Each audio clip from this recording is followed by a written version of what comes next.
Welcome to എഡ്രീം distance education. ഇന്ന് നമ്മുടെ ഇ-കൊമേഴ്സിലെ ബ്ലോക്ക് 2 യൂണിറ്റ് 6 ഇ പേയ്മെന്റ് എന്ന് പറഞ്ഞ ചാപ്റ്റർ ആണ്. ഇ പേയ്മെന്റ് എന്താണ്? ഇ പേയ്മെന്റ് എന്ന് പറഞ്ഞിട്ടുണ്ടെങ്കിൽ നമ്മള് കയ്യിൽ ഡയറക്റ്റ് ആയിട്ട് ക്യാഷ് കൊടുക്കാതെ മൊബൈൽ അതുപോലെ തന്നെ ഇന്റർനെറ്റ് യൂസ് ചെയ്തുകൊണ്ട് പണം കൊടുക്കുന്നതിനെയാണ് നമ്മൾ എന്ത് വിളിക്കുന്നത്? ഇ പേയ്മെന്റ് എന്ന് വിളിക്കുന്നത്. അല്ലെ, paying four goods or service using electronic method. അല്ലെ, നമ്മളിപ്പോ ഗുഡ്സ് ആൻഡ് സർവീസസ് വാങ്ങാൻ വേണ്ടിയിട്ട് നമ്മൾ പേയ്മെന്റ് കൊടുക്കുമല്ലോ, അത് ഡയറക്റ്റ് ക്യാഷ് ആയിട്ട് കൊടുക്കാതെ മൊബൈൽ വഴിയും ഇന്റർനെറ്റിന്റെ സഹായത്തോട് കൂടിയിട്ട് പേയ്മെന്റ് കൊടുക്കുന്നതിനെയാണ് ഇ പേയ്മെന്റ് എന്ന് പറയുന്നത്. ഇവിടുത്തെ പ്രത്യേകത എന്താണ്? നമുക്ക് ക്യാഷ് ഡയറക്റ്റ് ആയിട്ട് കൊടുക്കുന്നില്ല, അല്ലെ.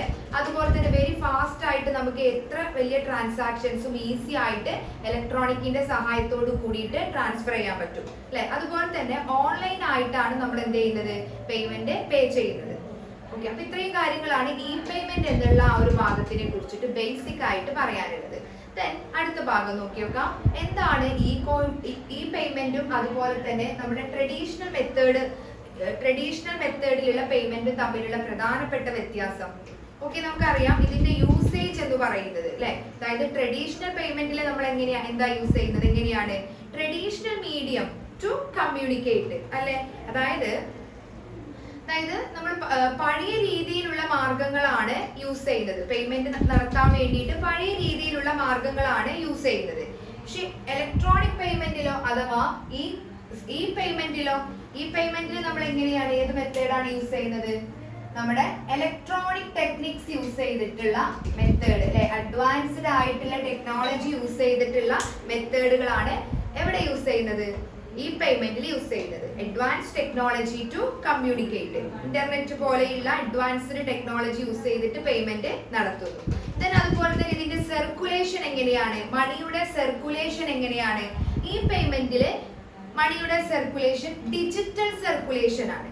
അതെ, അതായത് ഈ പേയ്മെന്റ് ഡിജിറ്റൽ ഇടപാടുകളാണ്. ഓൺലൈൻ ട്രാൻസാക്ഷൻസ് വഴിയാണ് സാധാരണ കൂടുതൽ നമ്മൾ ഈ പേയ്മെന്റ് നടത്താറുള്ളത്. സോ ഡിജിറ്റൽ സർക്കുലേഷൻ ആണ് എവിടെ നടക്കുന്നത്? ഈ പേയ്മെന്റിൽ നടക്കുന്നത്. നമ്മുടെ ട്രഡീഷണൽ മെത്തേഡിലോ നമ്മുടെ ഫിസിക്കൽ സർക്കുലേഷൻ ആണ്. മണിയുടെ ഫിസിക്കൽ ആയിട്ടുള്ള സർക്കുലേഷൻ, അല്ലെ. അതായത് ഞാനിപ്പോ ക്യാഷ് കൊടുത്ത് ഒരാളുടെ കയ്യിൽ നിന്ന് സാധനം വാങ്ങുന്നു, അപ്പൊ അയാളുടെ കയ്യിൽ എന്റെ ക്യാഷ് പെട്ടു, അല്ലെ. അയാൾ ഇനി എന്ത് ചെയ്യുന്നു? അയാൾ ഇനി വേറെ എന്തെങ്കിലും സർവീസോ ഗുഡ്സോ വാങ്ങാൻ വേണ്ടിയിട്ട് ആ ക്യാഷ് വേറൊരാൾക്ക് കൊടുക്കുന്നു. അങ്ങനെ ഫിസിക്കൽ സർക്കുലേഷൻ ആണ് ട്രഡീഷണൽ മെത്തേഡിൽ വരുന്നത്. നമ്മുടെ ഇ പേയ്മെന്റിൽ എങ്ങനെയാ വരുന്നത്? ഡിജിറ്റൽ സർക്കുലേഷൻ ആണ്. ഡിജിറ്റലി ആ ഫണ്ട് ഇങ്ങനെ സർക്കുലേറ്റ് ചെയ്യാണ്. അതുപോലെ തന്നെ അടുത്ത് നോക്കിയപ്പോൾ റിക്വയർമെന്റ്. ഇപ്പൊ സാധാരണ നമ്മളൊരു ട്രഡീഷണൽ മെത്തേഡിൽ പേയ്മെന്റ് നടത്തണമെന്നുണ്ടെങ്കിൽ എങ്ങനെയായിരിക്കും? നമുക്ക് അങ്ങനെ സാധാ പരമ്പരാഗതമായിട്ടുള്ള രീതികൾ മാത്രം അല്ലെങ്കിൽ പരമ്പരാഗത മാർഗങ്ങൾ യൂസ് ചെയ്തുകൊണ്ടാണ് നമ്മൾ ട്രഡീഷണൽ പേയ്മെന്റിൽ പേയ്മെന്റ് നടത്തുന്നത്. അതുപോലെ തന്നെ ഈ പേയ്മെന്റിലാണെന്നുണ്ടെങ്കിലോ നമുക്ക് നെറ്റ്വർക്ക് വേണം, സോഫ്റ്റ്വെയർ വേണം, മൊബൈൽ ഫോൺ വേണം, അല്ലെങ്കിൽ അല്ലെ. അപ്പൊ ഇങ്ങനെയുള്ള സോഫ്റ്റ്വെയറും ടെക്നോളജിയും ഒക്കെ ഉണ്ടെങ്കിൽ മാത്രമാണ് നമുക്ക് ഈ പേയ്മെന്റ് വഴി പേയ്മെന്റ് നടത്താൻ പറ്റുന്നത്. നമ്മുടെ ട്രഡീഷണൽ പേയ്മെന്റില് പേയ്മെന്റ് നടത്തണമെന്നുണ്ടെങ്കിൽ അവിടെ ഹ്യൂമൻ ഇന്റർവെൻഷൻ മസ്റ്റ് ആണ്, അല്ലെ. അതായത് മനുഷ്യരുടെ ഇടപെടൽ വഴിയാണ് അവിടെ പേയ്മെന്റ് നടക്കുന്നത്. നമ്മുടെ ഈ പേയ്മെന്റിലോ അവിടെ മനുഷ്യന്റെ ഇന്റർവെൻഷൻ, അതായത് ഹ്യൂമൻ ഇന്റർവെൻഷൻ ഇല്ല. അതായത് ഓട്ടോമാറ്റിക് ആയിട്ട് എന്ത് ചെയ്യുന്നു? ഒരാളുടെ അക്കൗണ്ടിലുള്ള ക്യാഷ് മറ്റൊരാളുടെ അക്കൗണ്ടിലേക്ക് ട്രാൻസ്ഫർ ചെയ്യുന്നു. അവിടെ ഹ്യൂമൻ ഇന്റർവെൻഷന്റെ ആവശ്യം ഇല്ല. അപ്പൊ ഇത്രയും കാര്യങ്ങളാണ് ഇതിനെ കുറിച്ച് ബേസ് ആയിട്ട് പറയാനുള്ളത്. അതായത് നമ്മൾ ഇ പേയ്മെന്റ് എന്ന് പറയുമ്പോൾ എന്താണ്? നമ്മുടെ ഡയറക്റ്റ് ആയിട്ട് ക്യാഷ് കൊടുക്കാതെ നമ്മൾ ടെക്നോളജിയുടെ സഹായത്തോട് കൂടിയിട്ട് ഓൺലൈൻ ആയിട്ട് പേയ്മെന്റ് നടത്തുന്നതിനെയാണ്, ഇന്റർനെറ്റിന്റെ സഹായത്തോട് കൂടിയിട്ട് പേയ്മെന്റ് നടത്തുന്നതിനെയാണ് എന്ത് വിളിക്കുന്നത്? ഇ പേയ്മെന്റ് എന്ന് വിളിക്കുന്നത്. ഓക്കെ, അപ്പൊ നമ്മൾ ഇ പേയ്മെന്റ് എന്താന്ന് പഠിച്ചു. ഈ ഇ പേയ്മെന്റിൽ നടക്കുന്ന പ്രൊസീജിയറിനെ കുറിച്ചിട്ട് നമ്മൾ ചിന്തിച്ചിട്ടുണ്ടോ? എങ്ങനെയാണ് നമ്മുടെ അക്കൗണ്ടിൽ നിന്ന് മറ്റൊരാളുടെ അക്കൗണ്ടിലേക്ക്, അഥവാ നമ്മളിപ്പോ ഒരു ഗുഡ്സ് വാങ്ങുകയാണെന്നുണ്ടെങ്കിൽ മെർച്ചന്റിന്റെ അക്കൗണ്ടിലേക്ക് നമ്മുടെ ബാങ്കിൽ നിന്ന് ക്യാഷ് ട്രാൻസ്ഫർ ചെയ്യുന്നത്. അപ്പോൾ അത് റിലേറ്റഡ് ആയിട്ടുള്ള കാര്യങ്ങളെ കുറിച്ചിട്ടാണ് ഇനിയുള്ള ഭാഗത്ത് നമ്മൾ ഡിസ്കസ് ചെയ്യാൻ പോകുന്നത്. അതായത് ഈ പേയ്മെന്റിൽ നമ്മൾ എങ്ങനെയൊക്കെയാണ്, ഇതിന്റെ ടെക്നോളജി വശങ്ങൾ എന്തൊക്കെയാണ്, ഇതിനെ കുറിച്ചിട്ടാണ് നമ്മൾ ഇനി ഡിസ്കസ് ചെയ്യാൻ പോകുന്നത്. ഓക്കെ, അപ്പോ ഇ പേയ്മെന്റിനെ കുറിച്ച് പറയുമ്പോൾ നമുക്ക് ഒഴിവാക്കാൻ പറ്റാത്ത ഒരു വേർഡാണ് പേയ്മെന്റ് ഗേറ്റ് വേസ് എന്ന് പറയുന്നത്. പേയ്മെന്റ് ഗേറ്റ് വേ എന്ന് പറഞ്ഞാൽ എന്താ? ഇത് ഒരു ഓൺലൈൻ ആപ്ലിക്കേഷൻ ആണ്. അതായത് ഇ കൊമേഴ്സിൽ യൂസ് ചെയ്യുന്ന ഒരു ഓൺലൈൻ ആപ്ലിക്കേഷൻ ആണ് ഇത് പേയ്മെന്റ് ഗേറ്റ് വേ എന്ന് പറയുന്നത്. ഇവിടെ നമ്മളിപ്പോ ഓൺലൈൻ പേയ്മെന്റ് ഓതറൈസ് ചെയ്യുകയും അത് പ്രോസസ് ചെയ്യുകയും ചെയ്യുന്ന അതാരാണ്? പേയ്മെന്റ് ഗേറ്റ് വേ ആണ്. അതായത് നമ്മളിപ്പോ ഒരു അക്കൗണ്ടിൽ നിന്ന് മറ്റൊരാളുടെ അക്കൗണ്ടിലേക്ക് ഇന്റർനെറ്റിന്റെ സഹായത്തോടു കൂടി ട്രാൻസാക്ഷൻസ് നടത്തുന്നത് അത് ആരുടെ സഹായത്തോടു കൂടിയിട്ടാണ്? അതായത് ആ പേയ്മെന്റ് ഓതറൈസ് ചെയ്യുന്നതും പ്രോസസ് ചെയ്യുന്നതും ആരാണ്? പേയ്മെന്റ് ഗേറ്റ് വേ ആണ്. ഓക്കെ, ദെൻ അതുകൊണ്ട് തന്നെ പേയ്മെന്റ് ഗേറ്റ് വേയെ നമുക്ക് എന്ത് വിളിക്കാം? മെർച്ചന്റിന്റെയും കസ്റ്റമർ ബാങ്കിന്റെയും ഇടയിലുള്ള ഒരു മിഡിൽമാൻ ആയിട്ടാണ് ഈ പേയ്മെന്റ് ഗേറ്റ് വേ പ്രവർത്തിക്കുന്നത്. ഇപ്പോൾ കസ്റ്റമറിന്റെ ബാങ്ക് അക്കൗണ്ടിൽ നിന്ന് മെർച്ചന്റിന്റെ ബാങ്ക് അക്കൗണ്ടിലേക്ക് മണി ട്രാൻസ്ഫർ ചെയ്യാൻ വേണ്ടിയിട്ടാണ് നമ്മുടെ ഈ പേയ്മെന്റ് ഗേറ്റ് വേ ഹെൽപ്പ് ചെയ്യുന്നത്. ഓക്കെ, അപ്പൊ അതുകൊണ്ട് തന്നെ നമുക്കറിയാം പേയ്മെന്റ് ആണ്, മണിയാണ്, വളരെയധികം സെക്യൂരിറ്റി വേണ്ട ഒരു ഭാഗമാണ്. അപ്പോൾ ഒരു അക്കൗണ്ടിൽ നിന്ന് മറ്റൊരു അക്കൗണ്ടിലേക്ക് വളരെ സെക്യൂർ ആയി പണം ട്രാൻസ്ഫർ ചെയ്യാൻ സഹായിക്കുന്നത് ആരാണ്? പേയ്മെന്റ് ഗേറ്റ് വേ ആണ്. ഇപ്പോൾ നമ്മുടെ debit card, credit card, net banking, UPI, E wallets ഇതൊക്കെ യൂസ് ചെയ്തിട്ട് നമുക്ക് എന്ത് നടത്താം? ഈ പേയ്മെന്റ് നടത്താം അല്ലെ? അതുപോലെ തന്നെ നമുക്ക് ഇൻസ്റ്റന്റ് ആയിട്ടും റിയൽ ടൈം പേയ്മെന്റ് സാധ്യമാക്കാൻ ഹെൽപ്പ് ചെയ്യുന്ന ഒരു മെത്തേഡാണ് നമ്മുടെ ഇ പേയ്മെന്റ് സിസ്റ്റം എന്ന് പറയുന്നത്. അതുപോലെ തന്നെ നമുക്കറിയാം ഇത് സെയിൽസ് പോയിന്റ് ഓഫ് മെഷീനിന്റെ ഒരു ഡിജിറ്റൽ വേർഷൻ ആണ്. അപ്പോൾ ഓൺലൈൻ ബിസിനസ് നടത്തണമെന്നുണ്ടെങ്കിൽ നമുക്കിപ്പോൾ എന്ത് വേണം? ഇ പേയ്മെന്റ് വേണം. ഇ പേയ്മെന്റിൽ നമുക്ക് ഒഴിവാക്കാൻ പറ്റാത്ത അനിവാര്യമായ ഘടകമാണ് എന്ത്? പേയ്മെന്റ് ഗേറ്റ് വേ എന്ന് പറയുന്നത്. ഇപ്പൊ പേയ്മെന്റ് ഗേറ്റ് വേയുടെ സഹായത്തോട് കൂടിയിട്ട് നമുക്ക് എന്ത് ചെയ്യാൻ പറ്റും? ഫ്രോഡ് കുറക്കാൻ പറ്റും, മണി സെക്യൂരിറ്റി ഉറപ്പുവരുത്താൻ പറ്റും. ഓക്കെ, അപ്പൊ പേയ്മെന്റ് ഗേറ്റ് വേ എന്ന് ചോദിച്ചിട്ടുണ്ടെങ്കിൽ എന്തെഴുതും? ഓൺലൈൻ ട്രാൻസാക്ഷൻസ് നടത്താൻ വേണ്ടിയിട്ടുള്ള ഒരു ഓൺലൈൻ ആപ്ലിക്കേഷൻ ആണിത് അല്ലെ? നമ്മുടെ പേയ്മെന്റ് ഓതറൈസ് ചെയ്യുന്നതും പ്രോസസ് ചെയ്യുന്നതും പേയ്മെന്റ് ഗേറ്റ് വേ വഴിയാണ്. മെർച്ചന്റ് ബാങ്കിന്റെയും കസ്റ്റമർ ബാങ്കിന്റെയും ഇടയിലുള്ള ഒരു മിഡിൽമാൻ ആയിട്ടാണ് ആര് പ്രവർത്തിക്കുന്നത്? നമ്മുടെ പേയ്മെന്റ് ഗേറ്റ് വേ പ്രവർത്തിക്കുന്നത്. ഓക്കെ, നമുക്ക് അടുത്തൊരു ഭാഗം നോക്കാം. ഈ പേയ്മെന്റ് ഗേറ്റ് വേന്റെ process of payment gateway. Okay, അതായത് പേയ്മെന്റ് ഗേറ്റ് വേ എങ്ങനെയാണ് പ്രവർത്തിക്കുന്നത്? അപ്പൊ അതിനു മുന്നേ പേയ്മെന്റ് ഗേറ്റ് വേയുടെ കീ പ്ലെയേഴ്സിനെ കുറിച്ചിട്ട് നമുക്ക് നോക്കി നോക്കാം. അതിൽ ഒന്നാമത്തതാണ് മെർച്ചന്റ്, രണ്ടാമത്തത് കസ്റ്റമർ, തേർഡ് ഇഷ്യൂയിങ് ബാങ്ക്, അതുപോലെ തന്നെ അക്വയറിംഗ് ബാങ്ക്. അപ്പൊ മെർച്ചന്റ് എന്ന് പറഞ്ഞാൽ ആരാണ്? സെല്ലർ. ഓക്കെ, അതായത് ഗുഡ്സ് ഓർ സർവീസ് ഓഫർ ചെയ്യുന്ന സെല്ലർ ആണ് ആര്? മെർച്ചന്റ് എന്ന് പറയുന്നത്. കസ്റ്റമർ എന്ന് പറഞ്ഞാൽ ആരാ? ബൈ ദി ഗുഡ്സ്, അതായത് by who make the payment അല്ലെ? ഗുഡ്സ് വാങ്ങുന്ന ആള് അഥവാ പേയ്മെന്റ് കൊടുക്കുന്ന ആള്. ദെൻ ഇഷ്യൂയിങ് ബാങ്ക് എന്ന് പറഞ്ഞാൽ ആരാണ്? കസ്റ്റമേഴ്സ് ബാങ്ക് ആണ്. അതായത് കസ്റ്റമറിന്റെ ബാങ്കിൽ നിന്നാണ് ഈ പൈസ പോകുന്നത് അല്ലെ? ദെൻ അക്വയറിംഗ് ബാങ്ക് എന്ന് പറഞ്ഞാൽ ആരാ? Merchant bank. അങ്ങനെ ഈ 4 പ്ലെയേഴ്സ് ആണ് ഈ അതായത് പേയ്മെന്റ് ഗേറ്റ് വേയിൽ പ്രവർത്തിക്കുന്നവര്. ഇനി ഇതിന്റെ പ്രോസസ്സ് നോക്കി നോക്കാം. അതായത് കസ്റ്റമർ എന്ത് ചെയ്യുന്നു? നമ്മള് പേ ക്ലിക്ക് ബട്ടൺ അല്ലെ? അതായത് പേ ബട്ടൺ നമ്മൾ ക്ലിക്ക് ചെയ്യും. ഓക്കെ, അതായത് ആദ്യം നമ്മൾ പേ ബട്ടൺ ക്ലിക്ക് ചെയ്യും. അതിനുശേഷം എന്താ സംഭവിക്കുക? പേയ്മെന്റിന്റെ ഡീറ്റെയിൽസ് പേയ്മെന്റ് ഗേറ്റ് വേ വഴി അയക്കും. ഓക്കെ, അതായത് കസ്റ്റമർ പേ ബട്ടൺ ക്ലിക്ക് ചെയ്യുന്നു. അപ്പൊ പേയ്മെന്റിന്റെ ഡീറ്റെയിൽസ് എവിടേക്ക് എത്തുന്നു? പേയ്മെന്റ് ഗേറ്റ് വേയിലേക്ക് എത്തുന്നു. ഈ പേയ്മെന്റ് ഗേറ്റ് വേ എന്ത് ചെയ്യുന്നു? അക്വയറിംഗ് ബാങ്കിലേക്ക് അത് സെൻഡ് ചെയ്യും. അക്വയറിംഗ് ബാങ്ക് എന്ത് ചെയ്യും? ഇഷ്യൂയിങ് ബാങ്ക് അഥവാ കസ്റ്റമർ ബാങ്കുമായിട്ട് ബന്ധപ്പെടും അല്ലെ? ഇഷ്യൂയിങ് ബാങ്ക് എന്ത് ചെയ്യും? ഇതിന്റെ ട്രാൻസാക്ഷൻസ് ഒക്കെ ഒന്ന് വെരിഫൈ ചെയ്ത് ഇതിന് അപ്രൂവൽ കൊടുക്കണോ വേണ്ടയോ എന്ന് തീരുമാനിക്കും അല്ലെ? ഒന്നെങ്കിൽ അത് അക്സെപ്റ്റ് ചെയ്യും, അല്ലെങ്കിൽ അത് റിജക്ട് ചെയ്യും. ഓക്കെ, ദെൻ എന്ത് ചെയ്യുന്നു? എന്ത് തന്നെയാണെങ്കിലും അതിന്റെ റിസൾട്ട് എന്ത് ചെയ്യുന്നു? ഗേറ്റ് വേ വഴി തിരികെ വരും. ഓക്കെ, ദെൻ അപ്രൂവ് ആയിട്ടുണ്ടെന്നുണ്ടെങ്കിൽ അല്ലെ, പൈസ ഇഷ്യൂയിങ് ബാങ്ക് അപ്രൂവ് കൊടുത്തിട്ടുണ്ടെങ്കിൽ എന്ത് സംഭവിക്കും? ഇഷ്യൂയിങ് ബാങ്കിൽ നിന്ന് മെർച്ചന്റ് ബാങ്കിന്റെ അക്കൗണ്ടിലേക്ക് ആ മണി ട്രാൻസ്ഫർ ചെയ്യും.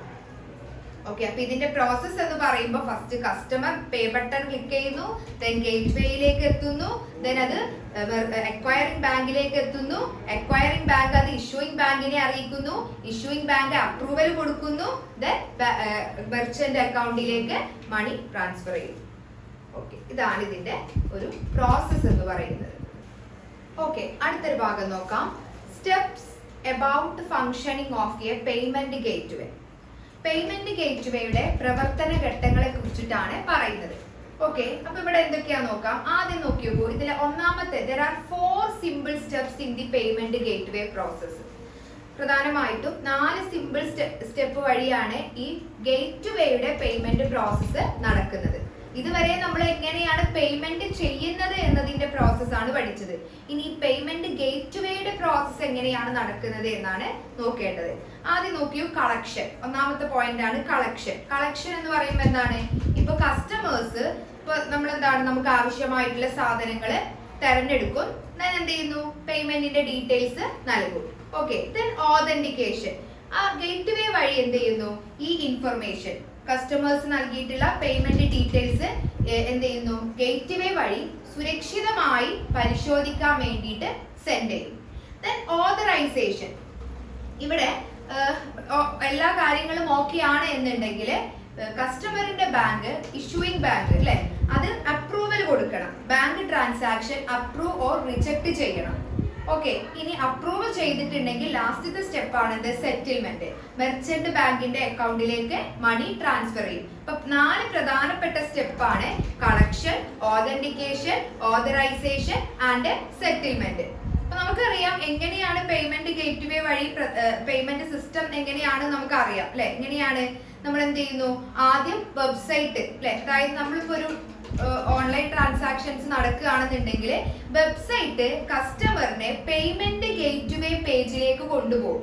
നമ്മളൊരു വെബ്സൈറ്റ് വഴി ഒരു പ്രോഡക്റ്റ് ഓർഡർ ചെയ്യാണ്, അതിന്റെ ഡീറ്റെയിൽസ്, പേയ്മെന്റ് ഡീറ്റെയിൽസ് നമുക്ക് എന്താണ് പേ ചെയ്യണം. അതിന് വേണ്ടിയിട്ട് എന്ത് ചെയ്യും, ഈ വെബ്സൈറ്റ് നേരെ പേയ്മെന്റ് ഗേറ്റ്വേ പേജിലേക്ക് കൊണ്ടുവരും. ദെൻ അവിടെ നമ്മൾ എന്ത് ചെയ്യുന്നു, കസ്റ്റമർ എന്ത് ചെയ്യുന്നു, ആ പേജില് നമ്മുടെ കാർഡിന്റെ ഡീറ്റെയിൽസോ അല്ലെങ്കിൽ ബാങ്കിന്റെ ഡീറ്റെയിൽസോ നൽകും. ദെൻ എന്ത് ചെയ്യുന്നു, അത് ഈ ഗേറ്റ്വേ എന്ത് ചെയ്യുന്നു, അത് ഇഷ്യൂയിങ് ബാങ്കിലേക്ക്, അത് ഇഷ്യൂയിങ് ബാങ്ക് അഥവാ 3D സെക്യൂർ പേജിലേക്ക് അത് സെൻഡ് ചെയ്യും. അതിനുശേഷം ഇഷ്യൂയിങ് ബാങ്ക് അതിൽ മതിയായ ബാലൻസ് ഉണ്ടോ, ഇത് കറക്റ്റ് ആയിട്ടുള്ള പേയ്മെന്റ് എന്താണ് മീൻസ് ഒരു അപ്രൂവൽ കൊടുക്കണം. ഇഷ്യൂയിങ് ബാങ്കിന്റെ കയ്യിൽ നിന്ന് അപ്രൂവൽ വേണം. മതിയായ ബാലൻസ് ഉണ്ടെന്നുണ്ടെങ്കിൽ അപ്രൂവൽ കൊടുക്കാം അല്ലെ. ദെൻ അതുപോലെ തന്നെ ബാങ്ക് അപ്രൂവ് അല്ലെങ്കിൽ റിജക്ട് ചെയ്യും അല്ലെ. റിജക്ട് ആണ് എന്നുണ്ടെങ്കിൽ ഒരു എറർ മെസ്സേജ് ആർക്ക് വരും, കസ്റ്റമറിന് വരും. ഇനി അപ്രൂവ് ആണെന്നുണ്ടെങ്കിലോ ആ ട്രാൻസാക്ഷൻ അവിടെ കണ്ടിന്യൂ ചെയ്തു പോകും. ഓക്കെ, അപ്പൊ ഇങ്ങനെയാണ് പേയ്മെന്റ് ഗേറ്റ്വേ വഴി നമ്മളൊരു പേയ്മെന്റ് പ്രോസസ്സ് നടക്കുന്നത്. ഓക്കെ, അടുത്തൊരു ഭാഗം നോക്കാം. Types of payment gateway. പ്രധാനമായിട്ടും നമുക്ക് 4 ടൈപ്സ് ഓഫ് പേയ്മെന്റ് ഗേറ്റ്വേ ആണുള്ളത്. അതിൽ ഒന്നാമത്തതാണ് ഹോസ്റ്റഡ് പേയ്മെന്റ് ഗേറ്റ്വേ. അപ്പൊ നമുക്ക് അറിയണം അതിനു മുന്നേ എന്താണ് പേയ്മെന്റ് ഗേറ്റ്വേ എന്നുള്ളത് നമ്മൾ ഡീറ്റെയിൽ ആയിട്ട് പറഞ്ഞു അല്ലെ. അപ്പൊ ഇവിടെ ഹോസ്റ്റഡ് പേയ്മെന്റ് ഗേറ്റ്വേ എന്ന് പറഞ്ഞാൽ എന്താണ്, നമ്മളിപ്പോ ഒരു സാധനം ഓർഡർ ചെയ്യുന്നു, എന്നിട്ട് എന്ത് ചെയ്യുന്നു, പേയ്മെന്റ് അടക്കാൻ പോവാണ്. അപ്പൊ എന്ത് ചെയ്യും, ഈ പേയ്മെന്റിന്റെ അതായത് നമ്മളിപ്പോ ഒരു വെബ്സൈറ്റിൽ നിന്ന് സാധനങ്ങൾ ഓർഡർ ചെയ്യുന്നു, അതിന്റെ പേയ്മെന്റ് അടക്കണം എന്നുണ്ടെങ്കിൽ കസ്റ്റമർ എന്ത് ചെയ്യുന്നു, ആ വെബ്സൈറ്റ് പേജ് വിട്ട് മറ്റൊരു പേയ്മെന്റ് പേജിലേക്ക് റീഡയറക്ട് ചെയ്യും. ഓക്കെ, അതായത് ഇപ്പൊ നമ്മളൊരു എക്സാമ്പിൾ ആയിട്ട് പറയുകയാണെങ്കിൽ ഇപ്പൊ നമ്മളൊരു ചോക്ലേറ്റ് വാങ്ങാൻ വേണ്ടിയിട്ട് എന്ത് ചെയ്യുന്നു, ഒരു കടയിലേക്ക് പോവാണ്. അപ്പൊ അവിടെ അതിന് മുന്നേ എന്ത് ചെയ്യുന്നു, ആ ചോക്ലേറ്റ് വാങ്ങണം എന്നുണ്ടെങ്കിൽ അതിന്റെ അപ്പുറത്തുള്ള കൗണ്ടറിൽ ആദ്യം ക്യാഷ് അടക്കണം. അപ്പൊ അങ്ങനെ ചിന്തിച്ചാൽ മതി. അതേപോലെ തന്നെ നമ്മളൊരു വെബ്സൈറ്റ് വഴി ഒരു ഗുഡ്സ് ഓർഡർ ചെയ്യുന്നു, അതിന്റെ പേയ്മെന്റ് അടക്കണം എന്നുണ്ടെങ്കിൽ എന്ത് ചെയ്യുന്നു, പേയ്മെന്റ് ഗേറ്റ്വേ വേറൊരു പേജിലേക്ക് റീഡയറക്ട് ചെയ്യും. ഓക്കെ, ദെൻ നമ്മൾ ആ പേജിൽ വെച്ച് പേയ്മെന്റ് കംപ്ലീറ്റ് ചെയ്ത് കഴിഞ്ഞിട്ടുണ്ടെങ്കിൽ നമ്മൾ വീണ്ടും എങ്ങോട്ട് തന്നെ വരും, മെർച്ചന്റിന്റെ സൈറ്റ് അഥവാ നമ്മൾ എവിടെ നിന്നാണോ പ്രൊഡക്റ്റ് ഓർഡർ ചെയ്ത വെബ്സൈറ്റ് ആ പേജിലേക്ക് തന്നെ വീണ്ടും വരും. ഫോർ എക്സാമ്പിൾ ആയിട്ട് പറയുകയാണെന്നുണ്ടെങ്കിൽ ഈ ഒരു മെത്തേഡ് ആണ് നമ്മുടെ പേപാൽ എന്ന് പറഞ്ഞിട്ടുള്ള ഒരു സോഫ്റ്റ്വെയർ ഈ ഒരു മെത്തേഡ് ആണ് ഫോളോ ചെയ്യുന്നത്. ഇതിന്റെ ഒരു ഗുണങ്ങൾ എന്തൊക്കെയാണ്, ഇത് വളരെ സെക്യൂർ ആയിട്ടുള്ള ഒരു പേയ്മെന്റ് ഗേറ്റ്വേ ആണ്. അതുപോലെ തന്നെ ഈസി ആയിട്ട് നമുക്ക് യൂസ് ചെയ്യാൻ പറ്റും. ഓക്കെ, ഇനി ഇതിന്റെ ലിമിറ്റേഷൻ എന്ന് പറഞ്ഞിട്ടുണ്ടെങ്കിൽ മെർച്ചന്റിന് ഫുള്ള് കൺട്രോൾ ഇല്ല. അതായത് മെർച്ചന്റിന് ഈ പേയ്മെന്റ് പേജുമായിട്ടൊരു കൺട്രോളിങ് കുറവാണ്. ഓക്കെ, അപ്പൊ ഇതാണ് ഹോസ്റ്റഡ് പേയ്മെന്റ് ഗേറ്റ്വേ എന്ന് പറയുന്നത്. അടുത്ത നോക്കി നോക്കാം, സെൽഫ് ഹോസ്റ്റഡ് പേയ്മെന്റ് ഗേറ്റ്വേ. ഇവിടെ എങ്ങനെയാണ് പേയ്മെന്റ് ഡീറ്റെയിൽസ് മെർച്ചന്റിന്റെ വെബ്സൈറ്റിൽ നിന്ന് തന്നെ കളക്ട് ചെയ്യും. നേരത്തെ കേസിൽ എങ്ങനെയായിരുന്നു, നമ്മളൊരു വെബ്സൈറ്റ് വഴി ഒരു ഗുഡ്സ് ഓർഡർ ചെയ്തിട്ടുണ്ടെങ്കിൽ അതിന്റെ പേയ്മെന്റ് അടക്കണം എന്നുണ്ടെങ്കിൽ ആ വെബ്സൈറ്റ് പേജ് മറ്റൊരു പേജിലേക്ക് റീഡയറക്ട് ചെയ്യുന്നു, അവിടെയാണ് നമ്മൾ പേയ്മെന്റിന്റെ ഡീറ്റെയിൽസ് കൊടുക്കേണ്ടിയിരുന്നത്. പക്ഷെ ഇവിടെ സെൽഫ് ഹോസ്റ്റഡ് എന്ന് പറയുമ്പോൾ എന്താണ്, മെർച്ചന്റിന്റെ വെബ്സൈറ്റിൽ തന്നെ നമുക്ക് എന്ത് ചെയ്യാം, പേയ്മെന്റിന്റെ ഡീറ്റെയിൽസ് കൊടുക്കാം. പിന്നീട് എന്ത് ചെയ്യുന്നു, ആ ഡീറ്റെയിൽസ് പിന്നെ ഈ ഗേറ്റ് വേയിലേക്ക് സെൻഡ് ചെയ്യുന്നു. ഓക്കെ, അപ്പൊ ഇതിന്റെ ഗുണങ്ങൾ എന്താണ്, കസ്റ്റമേഴ്സിന് വളരെ ഈസിയാണ് അല്ലെ, വേറൊരു പേജിലേക്ക് ഒന്നും പോവാതെ തന്നെ ആ ഒരു സെയിം പേജിൽ നിന്നുകൊണ്ട് തന്നെ എന്ത് ചെയ്യാം, പേയ്മെന്റിന്റെ ഡീറ്റെയിൽസ് കൊടുക്കാൻ പറ്റും. ഓക്കെ, അതുപോലെ തന്നെ കസ്റ്റമൈസേഷൻ അല്ലെ, കസ്റ്റമൈസേഷൻ സാധ്യമാവുന്നുണ്ട്. ഇതിന്റെ ഒരു ലിമിറ്റേഷൻ എന്ന് ചോദിച്ചാൽ എന്താ പറയാ, ഇതിന് ടെക്നിക്കൽ സപ്പോർട്ട് കുറവാണ്. ഇനി ഇതിന് എന്തെങ്കിലും എററുകൾ സംഭവിക്കുകയാണെന്നുണ്ടെങ്കിൽ ടെക്നിക്കൽ സപ്പോർട്ട് കുറവാണ്. ഹോസ്റ്റഡ് പേയ്മെന്റിനേക്കാളും ടെക്നിക്കൽ സപ്പോർട്ട് കുറവാണ് സെൽഫ് ഹോസ്റ്റഡ് പേയ്മെന്റ് സിസ്റ്റത്തിന്. അടുത്ത പോയിന്റ് ആണ് API ഹോസ്റ്റഡ് പേയ്മെന്റ് സിസ്റ്റം എന്ന് പറയുന്നത്. ഇവിടെ എങ്ങനെയാണ്, കസ്റ്റമറിന്റെ ഡീറ്റെയിൽസ് ഡയറക്റ്റ് ആയിട്ട് നമുക്ക് വെബ്സൈറ്റിൽ തന്നെ എൻ്റർ ചെയ്യാം. എന്ത് ചെയ്യുന്നു, API വഴി അതെന്ത് ചെയ്യുന്നു, അതിന്റെ പേയ്മെന്റ് പ്രോസസ് ചെയ്യുന്നു. ഓക്കെ, ഇതിന്റെ ഗുണം എന്ന് പറയുമ്പോൾ എന്താണ്, ഈ മെർച്ചൻഡൈസർ അഥവാ സെല്ലർക്ക് ഇതിന്റെ ഫുൾ കൺട്രോൾ ഉണ്ട്. അതുപോലെ തന്നെ ഇതിൽ കസ്റ്റമൈസബിൾ ആണ്. അതുപോലെ തന്നെ നമുക്ക് മൊബൈൽ ഇന്റഗ്രേഷൻ ഈ ഒരു മെത്തേഡ് വഴി പോസിബിൾ ആണ്. ഇതിന്റെ ഡിമെറിറ്റ്സ് എന്ന് പറയുന്നത്, ഇതിന്റെ സെക്യൂരിറ്റി റെസ്പോൺസിബിലിറ്റി ആര് ഏറ്റെടുക്കണം, മെർച്ചന്റ് തന്നെ ഏറ്റെടുക്കണം. അതുപോലെ തന്നെ അടുത്ത നോക്കി നോക്കാം, ലോക്കൽ ബാങ്ക് ഇന്റഗ്രേഷൻ ഗേറ്റ്വേ. ഇപ്പൊ ഇവിടെ കസ്റ്റമറിനെ ബാങ്ക് വെബ്സൈറ്റിലേക്ക് റീഡയറക്ട് ചെയ്യാം. ഇപ്പൊ ഞാനൊരു വെബ്സൈറ്റിൽ നിന്ന് ഒരു ഗുഡ്സ് ഓർഡർ ചെയ്യുന്നു, അത് പേ ചെയ്യണം എന്നുണ്ടെങ്കിൽ എന്ത് ചെയ്യുന്നു, എന്റെ ബാങ്കിന്റെ വെബ്സൈറ്റിലേക്ക് എന്ത് ചെയ്തു, റീഡയറക്ട് ചെയ്യും. പേയ്മെന്റ് കഴിഞ്ഞിട്ടുണ്ടെങ്കിൽ, എന്റെ ബാങ്ക് വെബ്സൈറ്റ് വഴി പേയ്മെന്റ് കഴിഞ്ഞിട്ടുണ്ടെങ്കിൽ എനിക്ക് എന്ത് ചെയ്യാം, ആ മെർച്ചന്റ് വെബ്സൈറ്റിലേക്ക് തന്നെ തിരികെ വരാം.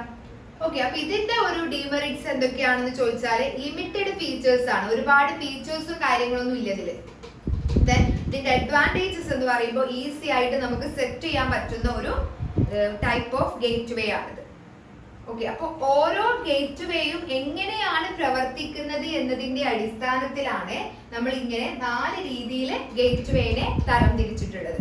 ഓക്കെ, അപ്പൊ നമുക്ക് ഈ ഒരു ചാപ്റ്ററിലെ നെക്സ്റ്റ് ടോപ്പിക് നോക്കാം, ടൈപ്സ് ഓഫ് പേയ്മെന്റ് മെത്തേഡ്സ്. കഴിഞ്ഞ ക്ലാസ്സിൽ നമ്മൾ പഠിച്ചത് ഗേറ്റ് വേനെ കുറിച്ചിട്ടാണ്, ടൈപ്സ് ഓഫ് പേയ്മെന്റ് ഗേറ്റ് വേ. ഇവിടെ നമ്മൾ ടൈപ്സ് ഓഫ് പേയ്മെന്റ് മെത്തേഡ്സ് നമുക്ക് അറിയാവുന്ന കേസാണ്. നമ്മൾ പല രീതിയിലുള്ള പേയ്മെന്റ് മെത്തേഡുകളും യൂസ് ചെയ്യാറുണ്ട് അല്ലെ. അതായത് വിവിധ തരത്തിലുള്ള പേയ്മെന്റ് മെത്തേഡുകൾ നമ്മൾ ഈ ഒരു ഡിജിറ്റൽ ലോകത്ത് നമ്മൾ യൂസ് ചെയ്യാറുണ്ട് അല്ലെ. ഇത് നമുക്ക് ഓൺലൈൻ സ്റ്റോറിലും യൂസ് ചെയ്യാം, അതുപോലെ തന്നെ ഫിസിക്കൽ സ്റ്റോറിലും പോയിന്റ് ഓഫ് മെഷീനിലും നമുക്ക് ഈ ഒരു ഇലക്ട്രോണിക് പേയ്മെന്റ് യൂസ് ചെയ്യാവുന്നതാണ്. ഓക്കെ, അപ്പൊ സാധാരണ നമ്മൾ ഇവിടെ പ്രധാനപ്പെട്ട പേയ്മെന്റ് രീതികൾ എന്ന് പറയുന്നത് ഓട്ടോമേറ്റഡ് ക്ലിയറിംഗ് ഹൗസ് ACH, അതായത് ബാങ്കുകൾ തമ്മിലുള്ള ഒരു ഇലക്ട്രോണിക് ട്രാൻസ്ഫർ ആണെന്ത് ACH എന്ന് പറയുന്നത്, ഓട്ടോമേറ്റഡ് ക്ലിയറിംഗ് ഹൗസ് എന്ന് പറയുന്നത്. അതുപോലെ തന്നെ വയർ ട്രാൻസ്ഫേഴ്സ് ഉണ്ട്, അതായത് നേരിട്ട് ബാങ്ക് ടു ബാങ്ക് ട്രാൻസാക്ഷൻസ് നടത്താൻ വേണ്ടിയിട്ടാണ് വയർ ട്രാൻസ്ഫർ യൂസ് ചെയ്യുന്നത്. അതുപോലെ തന്നെ ATM കാർഡ് സർവീസസ് ഉണ്ട് അല്ലെ, അതായത് നമുക്ക് ഡെബിറ്റ് ഓർ ക്രെഡിറ്റ് പ്രീപെയ്ഡ് കാർഡ്സുകളൊക്കെ യൂസ് ചെയ്തുകൊണ്ട് എന്ത് ചെയ്യാൻ പറ്റും, പേയ്മെന്റുകൾ നടത്താൻ പറ്റും. അതുപോലെ തന്നെ മൊബൈൽ പേയ്മെന്റുകൾ നടത്താൻ പറ്റും, ഗൂഗിൾ പേ, ഫോൺ പേ പോലെയുള്ള ആപ്പുകളുടെ സഹായത്തോട് കൂടിയിട്ട് മൊബൈൽ പേയ്മെന്റുകൾ നടത്താൻ പറ്റും. ഇന്ന് നമ്മുടെ മാർക്കറ്റിലെ പുതിയൊരു പേയ്മെന്റ് മെത്തേഡ് ആണ് ക്രിപ്റ്റോ കറൻസി എന്ന് പറയുന്നത് അല്ലെ, അതായത് ഡിജിറ്റൽ മണി അതായത് ബിറ്റ്കോയിൻ പോലെയുള്ള ഡിജിറ്റൽ മണിയാണെന്ത് ക്രിപ്റ്റോ കറൻസി എന്ന് പറയുന്നത്. ഓക്കെ, അപ്പൊ ഇതൊക്കെയാണ് നമ്മൾ ഇന്ന് കാണുന്ന കൈൻഡ്സ് ഓഫ് പേയ്മെന്റ് എന്ന് പറയുന്നത്, ഈ കൈൻഡ്സ് ഓഫ് പേയ്മെന്റ് എന്ന് പറയുന്നത്. അതുപോലെ തന്നെ നമുക്ക് പ്രീപെയ്ഡും പോസ്റ്റ് പെയ്ഡ് സിസ്റ്റം ഉണ്ട്. പ്രീപെയ്ഡ് എന്ന് പറഞ്ഞിട്ടുണ്ടെങ്കിൽ എന്താ, നമ്മൾ മുൻകൂട്ടി പണം ചേർത്ത് യൂസ് ചെയ്ത്, അതായത് ഓൾറെഡി നമ്മൾ മുൻകൂട്ടി ആ ഒരു എന്താണ് ഇപ്പൊ വാലറ്റിലൊക്കെ നമ്മൾ എന്ത് ചെയ്യും, പ്രീപെയ്ഡ് ആയിട്ട് മണി സ്റ്റോർ ചെയ്ത് വെക്കും അല്ലേ? ദെൻ അപ്പോ അതാണ് പ്രീപെയ്ഡ് എന്ന് പറയുന്നത്. ദെൻ പോസ്റ്റ് പെയ്ഡ് എന്ന് പറയുമ്പോൾ എന്താണ്? ഉപയോഗിച്ച ശേഷം നമ്മൾ എന്ത് ചെയ്യുന്നു? ബില്ല് അടക്കുക. ഇതാണ് എന്ത്? പോസ്റ്റ് പെയ്ഡ് എന്ന് പറയുന്നത്. ഓക്കെ, ഇനിയാണ് നമ്മുടെ പ്രധാനപ്പെട്ട പോയിന്റിലേക്ക് വരുന്നത്. പ്രധാനപ്പെട്ട ഈ പേയ്മെന്റ് മെത്തേഡ്സുകളെ കുറിച്ചിട്ടാണ് നമ്മൾ ഡീറ്റെയിൽ ആയിട്ട് ഡിസ്കസ് ചെയ്യാൻ പോകുന്നത്. അതിലൊരു മെത്തേഡ് ആണെന്ത്? Credit card. നമുക്കറിയാം ഈ ബാങ്കുകൾ നൽകുന്ന ഒരു പ്ലാസ്റ്റിക് മണിയാണെന്ത്? ക്രെഡിറ്റ് കാർഡ് എന്ന് പറയുന്നത്. അല്ലെ? എന്താണ് ക്രെഡിറ്റ് കാർഡിന്റെ ഒരു പ്രത്യേകത? നമുക്ക് ഇപ്പോൾ എന്ത് ചെയ്യാം? ക്രെഡിറ്റ് കാർഡ് യൂസ് ചെയ്തിട്ട് നമുക്ക് ആവശ്യമായിട്ടുള്ള ഗുഡ്സുകൾ വാങ്ങാം. പിന്നീട് എന്ത് ചെയ്താൽ മതി? ആ മണി പിന്നീട് അത് ബാങ്കിലേക്ക് അയച്ചു കൊടുത്താൽ മതി. അല്ലെ? അപ്പൊ അതാണ് എന്ത്? ക്രെഡിറ്റ് കാർഡ് എന്ന് പറയുന്നത്. അപ്പൊ ഇന്ന് ഏറ്റവും കൂടുതൽ ആളുകൾ യൂസ് ചെയ്യുന്ന ഒരു പ്ലാസ്റ്റിക് മണിയാണെന്ത്? Credit card. Credit card use ചെയ്തിട്ട് നമുക്ക് എന്ത് ചെയ്യാവുന്നതാണ്? പർച്ചേസ് നടത്താവുന്നതാണ്. രണ്ടാമത്തതാണ് സൈബർ ക്യാഷ് എന്ന് പറയുന്നത്. സൈബർ ക്യാഷ് എന്ന് പറഞ്ഞാൽ എന്താണ്? നമ്മുടെ കാർഡ് ഡീറ്റെയിൽസ് എൻക്രിപ്റ്റ് ചെയ്ത് അത് സെക്യൂർ ആയിട്ട് ഒരു പേയ്മെന്റ് നടത്തുന്നതിനെയാണ് സൈബർ ക്യാഷ് എന്ന് പറയുന്നത്. അതായത് ഇവിടെ മെർച്ചന്റിന് നമ്മുടെ ബാങ്കിന്റെ ഡീറ്റെയിൽസോ മറ്റ് ഡീറ്റെയിൽസോ ഒന്നും നേരിട്ട് കാണാൻ കഴിയില്ല. അതായത് കാർഡിന്റെ ഡീറ്റെയിൽസ് എൻക്രിപ്റ്റ് ചെയ്തിട്ടാണ്. എൻക്രിപ്ഷൻ എന്ന് പറഞ്ഞിട്ടുണ്ടെങ്കിൽ എന്താണ്? മറ്റുള്ളവർക്ക് ആ ഡാറ്റ കാണാൻ കഴിയില്ല. അതിന് നമ്മൾ എന്ത് ചെയ്യുന്നു? ഒരു കോഡ് രൂപത്തിലേക്ക്, അതായത് ബാക്കിയുള്ളവർക്ക് അത് കണ്ടാൽ മനസ്സിലാവാത്ത രീതിയിലേക്ക് കോഡ് രൂപത്തിലേക്ക് കൺവേർട്ട് ചെയ്യുന്നതിനെയാണ് എൻക്രിപ്ഷൻ എന്ന് പറയുന്നത്. അപ്പൊ നമ്മുടെ ഈ ഒരു കാർഡിന്റെ ഡീറ്റെയിൽസുകളൊക്കെ എൻക്രിപ്റ്റ് ചെയ്ത് സെക്യൂർ ആയിട്ട് മണി അയക്കാനുള്ള ഒരു സിസ്റ്റം ആണ് എന്ത്? നമ്മുടെ സൈബർ ക്യാഷ് എന്ന് പറയുന്നത്. ഓക്കെ, അപ്പൊ ഈ ഒരു സിസ്റ്റത്തില് മെർച്ചന്റിന് എന്ത് ചെയ്യാൻ കഴിയുന്നില്ല? നമ്മുടെ ഡീറ്റെയിൽസ്, കാർഡിന്റെ ഡീറ്റെയിൽസോ ബാങ്കിന്റെ ഡീറ്റെയിൽസോ നേരിട്ട് കാണാൻ കഴിയില്ല. അതുപോലെ തന്നെ അടുത്തൊരു പേയ്മെന്റ് മെത്തേഡ് ആണ് ഇന്റർനെറ്റ് ചെക്ക് എന്ന് പറയുന്നത്. അതായത് ഓൺലൈൻ ആയിട്ട് നമുക്ക് എന്ത് ചെയ്യാവുന്നതാണ്? ചെക്ക് പേയ്മെന്റ് ചെയ്യാവുന്നതാണ്. സാധാ ചെക്കിന്റെ പോലെ തന്നെ, പക്ഷെ ഓൺലൈൻ വഴി ചെക്ക് പേയ്മെന്റ് നടത്തുന്നതിനെയാണ് ഇന്റർനെറ്റ് ചെക്ക് എന്ന് പറയുന്നത്. അപ്പൊ ഇതൊരു സൈൻഡ് പേപ്പർ ഡോക്യുമെന്റ് ആണ്. that order the signer's bank to pay an amount of money to a person specified on the check or bearer from the signer's account on the after a specified date. നമ്മൾ സാധാ ചെക്കിന്റെ പോലെ തന്നെയാണ്. എന്ത് മാത്രമേ വ്യത്യാസമുള്ളൂ? ഈ ചെക്കിന്റെ payment online ആയിട്ടാണ് ചെയ്യുന്നത്. അതുപോലെ തന്നെ സ്മാർട്ട് കാർഡ് ഉണ്ട് അല്ലെ? അതായത് നമുക്ക് ചിപ്പ് ഉള്ള കാർഡുകളാണ് സ്മാർട്ട് കാർഡ്. അപ്പൊ അതിലെന്ത് ചെയ്യാം? ഓൾറെഡി മണി സ്റ്റോർ ചെയ്തിട്ട് നമുക്ക് ആവശ്യമുള്ള സ്ഥലങ്ങളിലൊക്കെ ഈ സ്മാർട്ട് കാർഡ് യൂസ് ചെയ്യാവുന്നതാണ്. അതുപോലെ തന്നെയാണ് ക്യാഷ് പേയ്മെന്റ് സിസ്റ്റം അല്ലെ? ക്യാഷ് പേയ്മെന്റ് സിസ്റ്റം എന്ന് പറയുമ്പോൾ എന്താണ്? ഡയറക്റ്റ് ഡെബിറ്റ് ചെയ്യാനുള്ള ഒരു സിസ്റ്റം ഉണ്ട്. അതെങ്ങനെയാണ്? ബാങ്ക് ഓട്ടോമാറ്റിക് ആയിട്ട് മണി നമ്മുടെ അക്കൗണ്ടിൽ നിന്ന് ഡിഡക്ട് ചെയ്യുന്നു, നമ്മുടെ മെർച്ചന്റ് ബാങ്കിലേക്ക് സെൻഡ് ചെയ്ത് കൊടുക്കുന്നു. അതാണ് ഡയറക്റ്റ് ഡെബിറ്റ് എന്ന് പറയുന്നത്. ഈ ചെക്ക് എന്ന് പറയുമ്പോൾ എന്താണ്? നമ്മളെ ഡിജിറ്റൽ ചെക്ക് യൂസ് ചെയ്തിട്ട് മണി ട്രാൻസ്ഫർ ചെയ്യുന്നതിനെയാണ് ഈ ചെക്ക് എന്ന് പറയുന്നത്. ഈ ക്യാഷ് എന്ന് പറയുമ്പോൾ എന്താണ്? നമ്മുടെ ഇലക്ട്രോണിക് മണി നമ്മുടെ വാലറ്റിലോ അല്ലെങ്കിൽ ഡിവൈസസിലോ സ്റ്റോർ ചെയ്ത് വെക്കുന്നതിനെയാണ് ഈ ക്യാഷ് എന്ന് പറയുന്നത്. അതുപോലെ തന്നെ സ്റ്റോർഡ് വാല്യൂ കാർഡ്. ഇപ്പൊ നമ്മുടെ ഈ ഗിഫ്റ്റ് കാർഡ് ഒക്കെ ഉണ്ടല്ലോ അല്ലെ? അതെന്താണ്? അപ്പൊ അങ്ങനെയുള്ള കാർഡുകളാണ് സ്റ്റോർഡ് വാല്യൂ കാർഡ് എന്ന് പറയുന്നത്. ഓക്കെ, അപ്പൊ ഇത്രയും കാര്യങ്ങളാണ് ക്യാഷ് പേയ്മെന്റ് സിസ്റ്റത്തിൽ വരുന്നത്. അതുപോലെ തന്നെ വെരി ഇമ്പോർട്ടന്റ് ആയിട്ടുള്ള ഒരു അടുത്ത ഒരു പേയ്മെന്റ് മെത്തേഡ് ആണ് ഇ വാലറ്റ്. അതിനെ നമുക്ക് മൊബൈൽ വാലറ്റ് എന്ന പേരിലും അറിയപ്പെടാം അല്ലെ? നമുക്കറിയാം ഇന്ന് കൂടുതൽ ആളുകളും ഇ വാലറ്റ് യൂസ് ചെയ്തിട്ട് എന്ത് ചെയ്യാറുണ്ട്? മണി ട്രാൻസാക്ഷൻസ് നടത്താറുണ്ട് അല്ലെ? അതായത് ഈ വാലറ്റിന് നമുക്ക് എന്ത് പറയാം? ഡിജിറ്റൽ വാലറ്റ് അഥവാ ഗൂഗിൾ പേ പോലെയുള്ള ഡിജിറ്റൽ വാലറ്റ് അല്ലെ? അതായത് ഇവിടെ എന്താണ്? ഇവിടെ എങ്ങനെയാണ്? നമ്മുടെ കാർഡിന്റെ അതുപോലെ തന്നെ ബാങ്കിന്റെ ഡീറ്റെയിൽസ് ഒക്കെ നമുക്ക് ഈ വാലറ്റില് സ്റ്റോർ ചെയ്ത് വെച്ചിട്ട് ഈസി ആയി പേയ്മെന്റ് നടത്താം.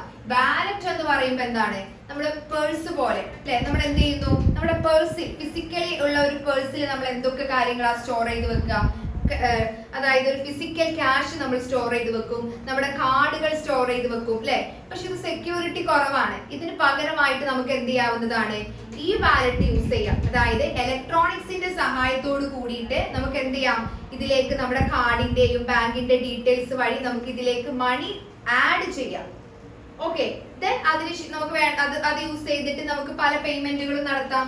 ഈ വാലറ്റ് തന്നെ നമുക്ക് പല രീതിയിൽ തരംതിരിക്കാം. ക്ലോസ്ഡ് വാലറ്റ് എന്നും സെമി ക്ലോസ്ഡ് വാലറ്റ് എന്നും ഓപ്പൺ വാലറ്റ് എന്നും. ക്ലോസ്ഡ് വാലറ്റ് എന്ന് പറഞ്ഞിട്ടുണ്ടെങ്കിൽ എന്താ, നമുക്ക് ഒരു കമ്പനി അഥവാ ഒരു മെർച്ചന്റ് പേയ്മെന്റ് മാത്രം നടത്താൻ പറ്റുന്ന വാലറ്റ് ആണ്. അതായത് ക്ലോസ്ഡ് വാലറ്റ് ആണ് നമ്മൾ യൂസ് ചെയ്യുന്നത് എങ്കിൽ ആ വാലറ്റ് യൂസ് ചെയ്തിട്ട് ഒരു സ്പെസിഫൈഡ് സെല്ലറിന്റെ മുകളിലുള്ള പേയ്മെന്റ് മാത്രമേ നമുക്ക് നടത്താൻ പറ്റുള്ളൂ. സെമി ക്ലോസ്ഡ് വാലറ്റ് എന്ന് പറയുമ്പോൾ എന്താ, ചില മെർച്ചന്റേഴ്സിൽ നമുക്ക് ഈ ഒരു വാലറ്റ് യൂസ് ചെയ്യാം. ഓപ്പൺ വാലറ്റ് എന്ന് പറഞ്ഞിട്ടുണ്ടെങ്കിൽ എല്ലായിടത്തും ഏതിടത്തും നമുക്ക് ATM വിഡ്രോവൽ നടത്താം. അതായത് ഓപ്പൺ വാലറ്റ് യൂസ് ചെയ്തിട്ട് നമുക്ക് ATM വിഡ്രോവൽ ചെയ്യാൻ പറ്റും. അതുപോലെ തന്നെ എല്ലാ മെർച്ചന്റേഴ്സിന്റെ ഗുഡ്സ് ആൻഡ് സർവീസസും നമുക്ക് എന്ത് ചെയ്യാം, ഈ ഓപ്പൺ വാലറ്റ് യൂസ് ചെയ്തിട്ട് പേ ചെയ്യാം. ഇത്രയും കാര്യങ്ങളാണ് ഈ വാലറ്റിനെ കുറിച്ചിട്ട് പറയാനുള്ളത്. ഓക്കെ, നമ്മൾ ഇ വാലറ്റ്സിനെ കുറിച്ചാണ് പറഞ്ഞുകൊണ്ടിരുന്നത് അല്ലെ. നമുക്ക് കുറച്ച് ഇ വാലറ്റ്സിനെ കുറിച്ച് നമുക്ക് പരിചിതമായിട്ടുള്ള കുറച്ച് ഇ വാലറ്റുകളെ പരിചയപ്പെടാം. അതായത് comparative view of E wallets. ഇപ്പൊ നിങ്ങളുടെ ടെക്സ്റ്റ് ബുക്കിൽ കുറച്ചധികം ഇ വാലറ്റ്സുകളെ കുറിച്ച് പറയുന്നുണ്ട്. ഓരോന്നിന്റെയും ഫീച്ചേഴ്സും കാര്യങ്ങളൊക്കെ പറയുന്നുണ്ട്. അതിൽ ചിലതൊക്കെ നിങ്ങൾക്ക് വളരെയധികം പരിചിതമായതും നിങ്ങൾ യൂസ് ചെയ്യുന്ന ഇ വാലറ്റ്സുകളുമാണ്.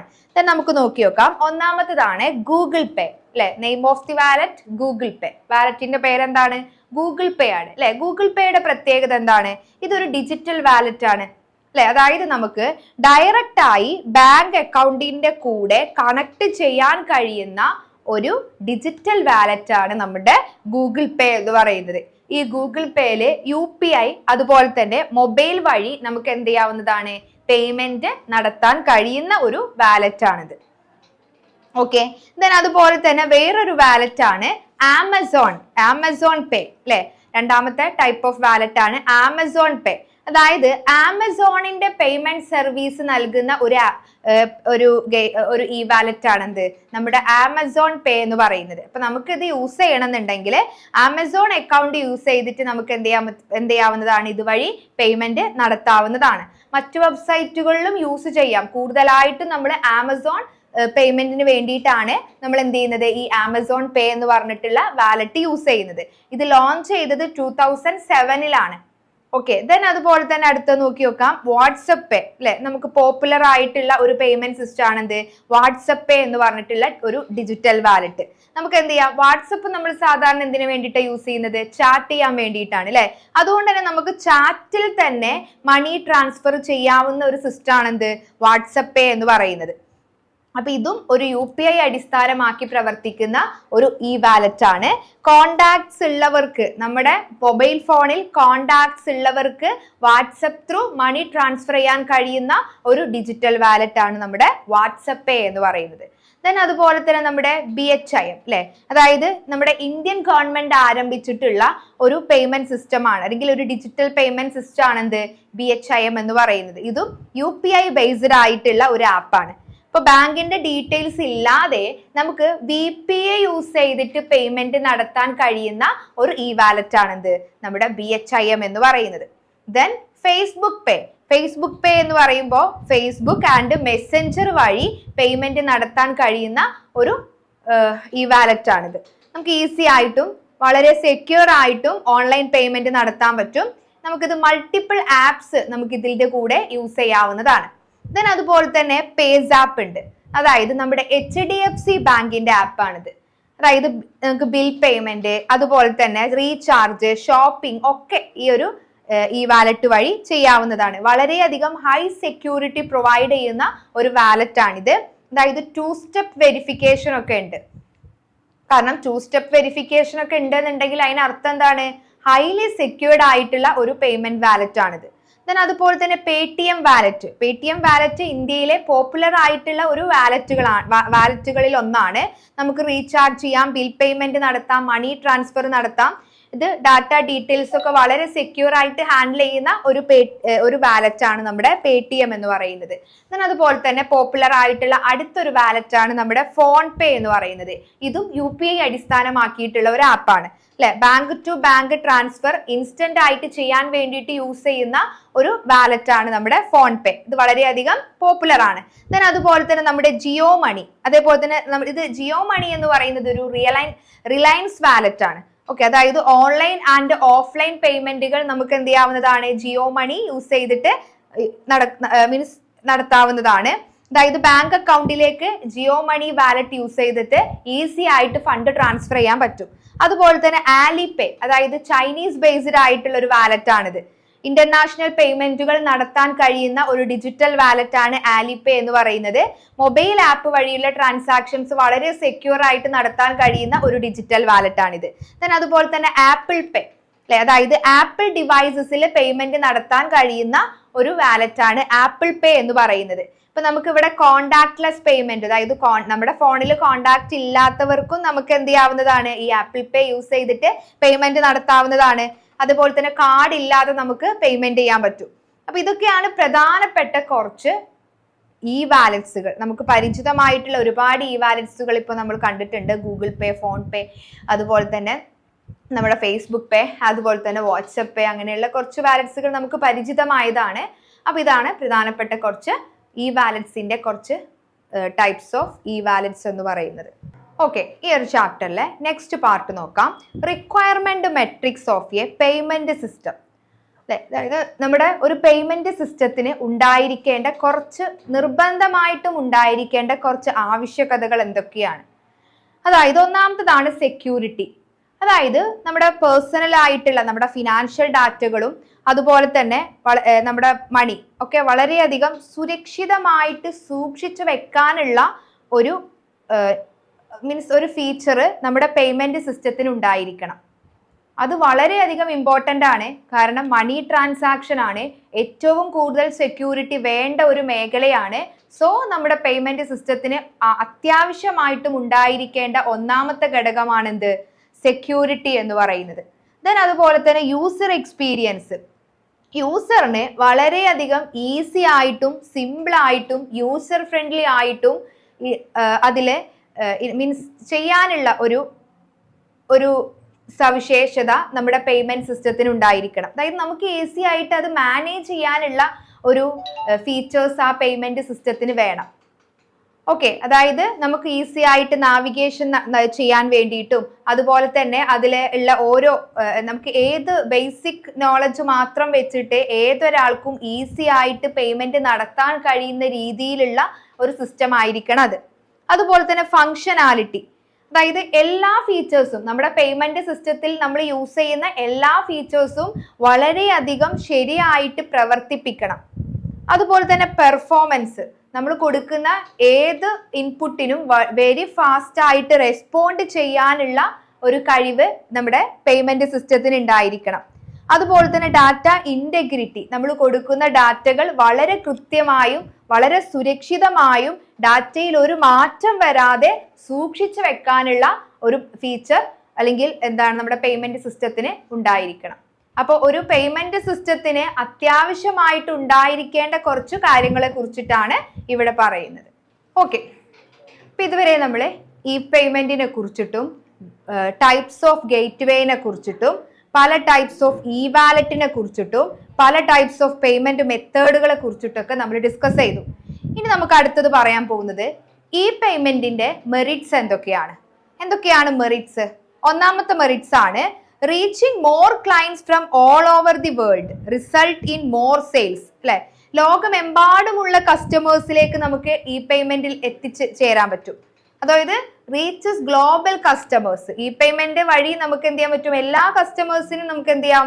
ഈ പേയ്മെന്റ് വഴി ട്രാൻസാക്ഷൻസ് നടത്താൻ പറ്റും. അതിന്റെ ഒരു റിസൾട്ട് എന്താണ്? നമ്മുടെ സെയിൽസ് കൂടും. അതുപോലെ തന്നെ ഫാസ്റ്റ് ട്രാൻസാക്ഷൻ ആണ്, അല്ലെ, വളരെയധികം വേഗതയിലും എളുപ്പത്തിലും നമുക്ക് ചെയ്യാൻ പറ്റുന്ന ഒരു പേയ്മെന്റ് മെത്തേഡ് ആണ് എന്ത്? ഈ പേയ്മെന്റ് മെത്തേഡ് എന്ന് പറയുന്നത്. ദെൻ കൺവീനിയന്റ് ആണ്, എനി ടൈം നമുക്ക് എവിടെ ഇരുന്നും എപ്പോൾ വേണമെന്നുണ്ടെങ്കിലും പേയ്മെന്റ് ചെയ്യാൻ പറ്റും. അതുപോലെ തന്നെ ട്രാൻസാക്ഷൻ കോസ്റ്റ് വളരെ കുറവാണ്.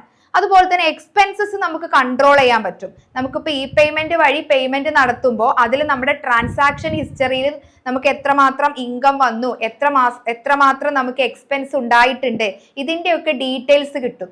സോ നമുക്ക് എന്ത് ചെയ്യാൻ പറ്റും? നമ്മുടെ എക്സ്പെൻസസിനെ അത് വെച്ചിട്ട് കൺട്രോൾ ചെയ്യാൻ പറ്റും. അതുപോലെ തന്നെ ഈസി ആയിട്ട് നമുക്ക് സെറ്റപ്പ് ചെയ്യാൻ പറ്റും. നമുക്ക് അത് ഇ പേയ്മെന്റ് വഴി നമുക്ക് പേയ്മെന്റ് നടത്തണം എന്നുണ്ടെങ്കിൽ നമുക്ക് ഒരുപാട് ടെക്നിക്കൽ നോളജിന്റെ ഒന്നും ആവശ്യം വരുന്നില്ല. അതുപോലെ തന്നെ ഹൈ സെക്യൂരിറ്റി ആണ് അല്ലെ, അതായത് ഫ്രോഡ് പ്രൊട്ടക്ഷൻ ടൂൾസുകളൊക്കെ എല്ലാ പേയ്മെന്റ് സിസ്റ്റത്തിലും ലഭ്യമായതുകൊണ്ട് തന്നെ നമുക്ക് വളരെയധികം സെക്യൂർഡ് ആയിട്ട് തന്നെ നമുക്ക് മണി ട്രാൻസാക്ഷൻസ് നടത്താൻ പറ്റും. ദെൻ അതുപോലെ തന്നെ ഇതിന്റെ ഡിസഡ്വാൻറ്റേജസ് അഥവാ റിസ്ക് എന്തൊക്കെയാണ്, ഈ പേയ്മെന്റ് വഴി നമ്മൾ പേയ്മെന്റ് നടത്തുമ്പോൾ അതിലുള്ള റിസ്കുകൾ എന്തൊക്കെയാണ്? അതായത് ഒന്നാമത്തതാണ് ഫ്രോഡ് ഓർ ഹാക്കിംഗ് അല്ലെ. നമ്മൾ ഡയറക്റ്റ് ആയിട്ട് പൈസ വേറൊരാൾക്ക് സെൻഡ് ചെയ്ത് കൊടുക്കുക അല്ലെങ്കിൽ കൊടുക്കുകയാണെന്നുണ്ടെങ്കിൽ നമുക്ക് ഈ ഹാക്കിംഗ് അതുപോലെ തന്നെ ഫ്രോഡ് ഇങ്ങനെയുള്ള കാര്യങ്ങളെയൊന്നും പേടിക്കേണ്ട ആവശ്യമില്ല. പക്ഷെ നമ്മൾ ഇലക്ട്രോണിക് പേയ്മെന്റ് നടത്തുമ്പോൾ നമ്മൾ ശ്രദ്ധിക്കേണ്ട ഏറ്റവും വലിയ ഒരു റിസ്ക് ആണെന്ത്, കൂടുതൽ ഹാക്കിങ്ങിനുള്ള ചാൻസും ഫ്രോഡിനുള്ള ചാൻസ് ഒക്കെ കൂടുതലാണ്. അതുപോലെ തന്നെ ഡാറ്റ തെഫ്റ്റ് അല്ലെ, നമ്മുടെ പേഴ്സണൽ ഡാറ്റകൾ എന്ത് ചെയ്യാനുള്ള ചാൻസ് ഉണ്ട്, ചോർന്നു പോവാനുള്ള ചാൻസ് ഉണ്ട്. അതുപോലെ തന്നെ പ്രൈവസി കുറവാണ് അല്ലെ, അതായത് നമ്മുടെ നമ്മുടെ ഡാറ്റകൾ നമ്മൾ ട്രാൻസാക്ഷൻ നടത്തിയിട്ടുള്ള ഡാറ്റകളൊക്കെ സിസ്റ്റത്തിൽ ഓട്ടോമാറ്റിക് ആയിട്ട് സ്റ്റോർ ചെയ്യും. സോ അവിടെ ഒരു പ്രൈവസി കുറയാൻ ചാൻസ് ഉണ്ട്. അതുപോലെ തന്നെ ഇന്റർനെറ്റിന്റെ കണക്ഷൻ ഇല്ല എന്നുണ്ടെങ്കിൽ, ഇന്റർനെറ്റ് ആക്സസ് ഇല്ല എന്നുണ്ടെങ്കിൽ നമുക്ക് ഈ പേയ്മെന്റ് ചെയ്യാൻ പറ്റൂല. അപ്പൊ ഇതൊക്കെയാണ് ഇതിൽ വരുന്ന കുറച്ച് ഡിസഡ്വാൻറ്റേജസ് എന്ന് പറയുന്നത്. അപ്പൊ ഈ ഒരു ചാപ്റ്ററിൽ നമുക്ക് ഇമ്പോർട്ടന്റ് ആയിട്ട് പഠിക്കാനുള്ളത് എന്താണ് ഇ പേയ്മെന്റ്, അതുപോലെ തന്നെ ട്രഡീഷണൽ പേയ്മെന്റ് മെത്തേഡും ഇ പേയ്മെന്റ് മെത്തേഡും തമ്മിലുള്ള വ്യത്യാസങ്ങൾ എന്തൊക്കെയാണ്, അതുപോലെ തന്നെ ടൈപ്സ് ഓഫ് ഗേറ്റ് വേ, അതുപോലെ തന്നെ ടൈപ്സ് ഓഫ് പേയ്മെന്റ് മെത്തേഡ്, അതുപോലെ തന്നെ advantages and disadvantages of E payment. ഇത്രയും കാര്യങ്ങളാണ് ഈ ഒരു ചാപ്റ്ററിൽ ഇമ്പോർട്ടന്റ് ആയിട്ട് വരുന്നത്. ഓക്കെ.